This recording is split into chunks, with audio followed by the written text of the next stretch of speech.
knew it was coming, but now we've seen it. Mario plus Rabbids Kingdom Battle fully unveiled at the Ubisoft press conference here at E3 2017. What's up, everybody? It's Zach from Switchforce. I've got Jake and Gabe literally to my right and left, and we are going to tell you what we think of this brand new partnership between the sometimes wonderful, sometimes incredibly crazy Rabbids and our good pal Mario. They showed off gameplay, they showed a trailer, they even brought out Mr. Miyamoto on stage to discuss how he was very much behind this project, and his only request was that they didn't make a platformer, and they definitely didn't. They made XCOM.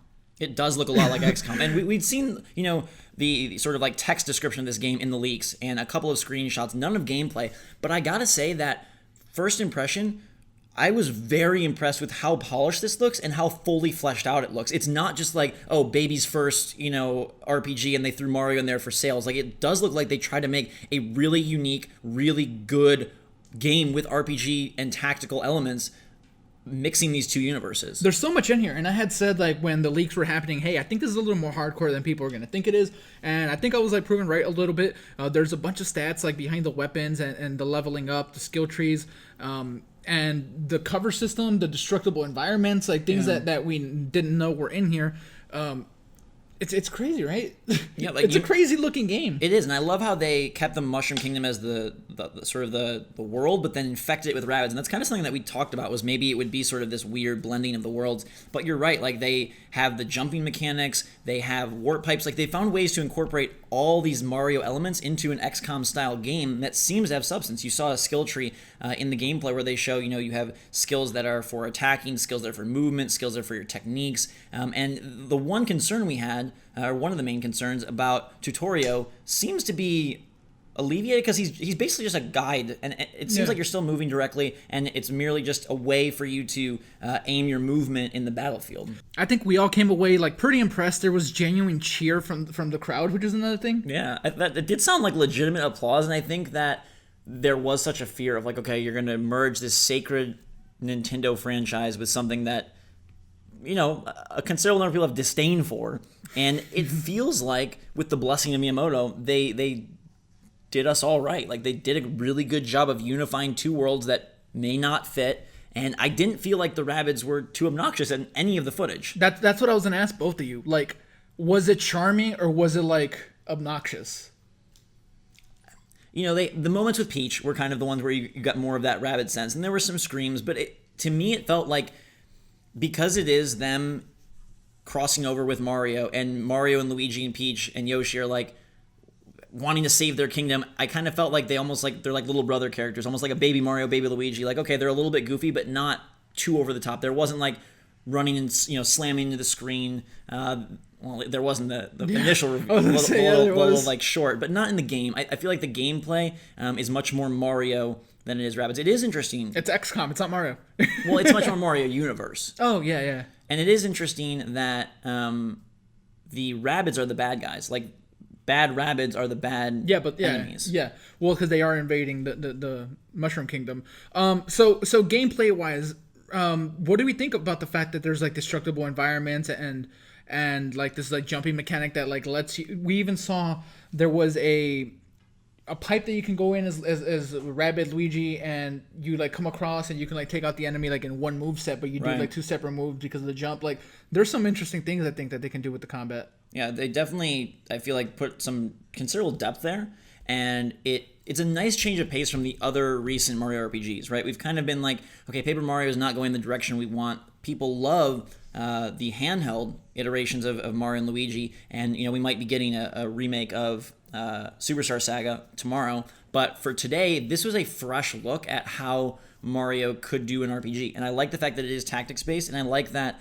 it seems to have, maybe not all the stats of like an XCOM, but enough that I feel like it's going to be more fleshed out than something like Color Splash, right? Like, or Sticker Star, that it has more of a true RPG element to it, and the fun there just really fit. I love seeing the worlds realized in that perspective, kind of like that, like, almost overhead perspective. Is interesting to see, like, okay, using Mushroom Kingdom blocks and things like that to hide behind and then blowing them up for cover, and just the elements of like, okay, Mario could wait in sort of an aggressive stance, so when someone moves, he gets another attack. Like there were elements there that make this seem much more than a kid's game.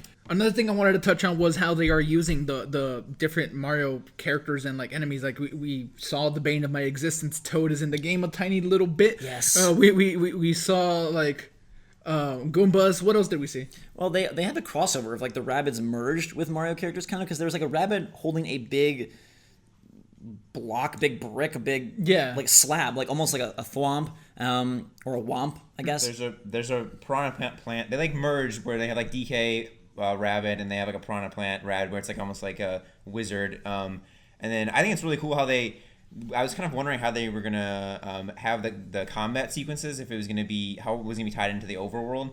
And it's interesting that you kind of like walk into the encounters and that the overworld is more fleshed out than I thought it was made. Like they show like some puzzling sequences, some like collect the 8 red coins to unlock like a treasure chest thing, and your collection on the overworld definitely impacts how you're gonna play the game, because then you can buy weapons with like the coins that you collect from there. I don't know how you collect the orbs for the upgrading the skills and attributes of each character, but it's definitely a more fleshed out overworld than you just walking around with tutorial as your cursor.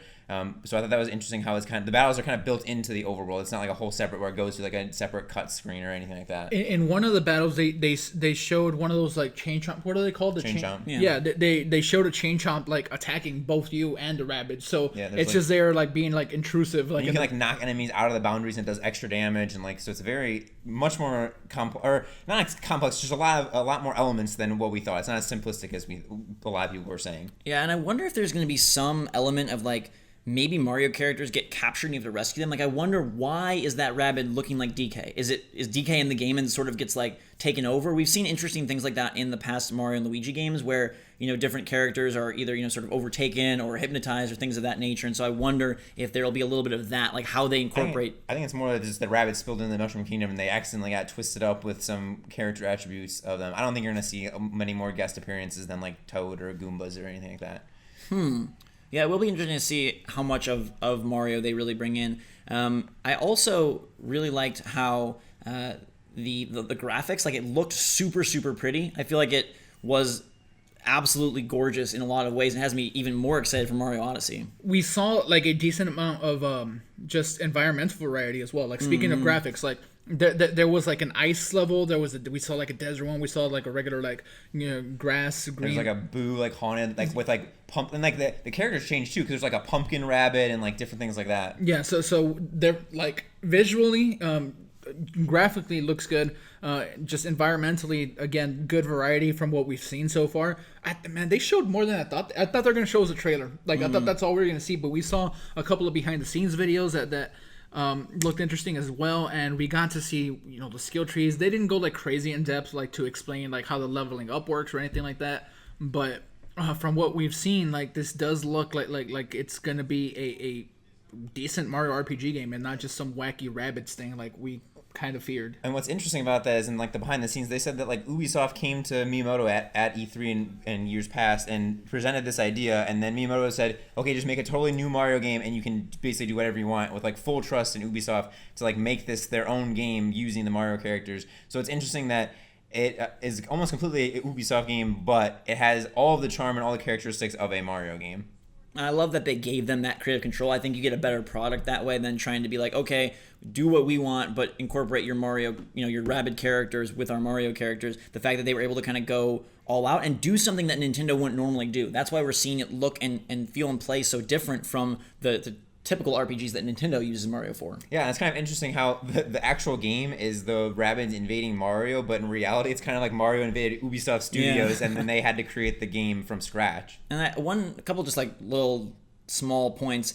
At the end of the battle screen, we saw it said like 2 out of 3 turns, so I wonder if there's like some elements of like, okay, you want to do this like quickly, and just how all of the different points and XP and stuff is totaled up. I'm very curious. I don't know if there's more XP, because there's not really, it doesn't show like character levels. It just shows that they have weapons, secondary weapons. So maybe it's just like gaining coins and orbs. Yeah, so I think the coins and orbs are the only things you can collect. So I think they wanted to make it accessible to everybody, but still have some in-depth customization in between each character, because each character does have its own set of weapons that he can purchase. I don't know if you can switch them out during your battle or in between or whatever. And each character does have unique like stats. Like it says like Luigi's fearful of the front line, so he's a long range character with high mobility. Right. Or like there's the explosive rabbit that it does up close damage. Or there's like the Peach rabbit says it does equal amounts of damage as she does healing. And so like there's a lot of like each character has its own attributes, and it looks like you collect them as you go along to create like your ultimate party that you want. It's a great counterpart to Super Mario Odyssey, right? It comes out August 29th, and it's a great way to experience more of the Mario world without any of the same gameplay. You know, August 29th isn't that far away. yeah, that's Yeah, I mean they're doing a really good job. Like ARMS in June, Splatoon in July, and then Rabbids in August. That's crazy. that's a great trio, right? Yeah. And we did want something that was more of a single player focus, and they did say you can play this co-op, but Mario plus Rabbids is more of that single player game. So after you get done with ARMS, after you get done with Splatoon 2, you'll have something that is, I think, a little bit meatier. And based on the leaks that we saw, their suggested playtime was solid. Well, that's what I was just going to mention. In the behind the scenes thing, they said that they wanted to make it for the Switch, and when they were looking at how to make it for the Switch, they wanted to have a long experience, but that you could break up into 10 to 15 minute play sessions. That's so great. They want to have like, puzzling elements in the overworld and like battle mechanics that are pretty quick, so that you can just have a 10 to 15 minute play session on the go, but the overall experience will be longer and in depth is what they said they were structuring it as. Yeah, I think it's very cool, and it's like I said, having the platformer made by Nintendo, having the RPG made by Ubisoft, great usage of Mario for this year. Not to mention, Kart. Well, it has me excited if they're going to be more willing to lend out the Mario IP to other companies or other type of games and let other people do that so that they can produce many more Mario games, but in different genres like that. Yeah, and it was interesting also to see, just kind of on like a personal note, like the relationship between Yves Guillemot and Shigeru Miyamoto, and like how they have like this mutual respect, but also this rivalry. It was kind of a cool moment, and I was surprised Miyamoto, spoke in English at the beginning, and then he gives Yves the gun, we and need they're to like get some of battling. those Yeah. By the way, no amiibo, they're figurines. Yeah. So people were thinking maybe that those Rabbids figures that were leaked were amiibo, but they're actually just Rabbids figurines. I'm super excited. I think all in all, it was a really strong reveal, and I think it did a nice job of like assuaging our fears of too goofy, too simplistic, not enough variety. We'll have to wait and see the full thing, and we'll get hands-on and tell you more about that once we do. But for now, really love what we saw. Absolutely. I think I wasn't like shocked by it, but it's definitely like reaffirmed what we thought it was going to be, and that it is going to be a very solid game to play anytime, anywhere with the Mario IP, but in a new genre. Yeah, for me, August 29th can't come soon enough. Like, I'm excited. To me, this is the most exciting game that they have, like, other than Odyssey and Xenoblade. Just because it is so new. Yeah, like, It's different. Yeah. It's a fresh take, and we want to hear your take. So let us know in the comments down below what you think of the Mario plus Rabbids Kingdom Battle gameplay, the reveal, the partnership. We want to hear your impressions, so let us know. Until next time, everybody, we're going to go play that game and hopefully bring you back even more details. But for now, thanks so much for watching. For myself, Jake, and Gabe, Switch Force out.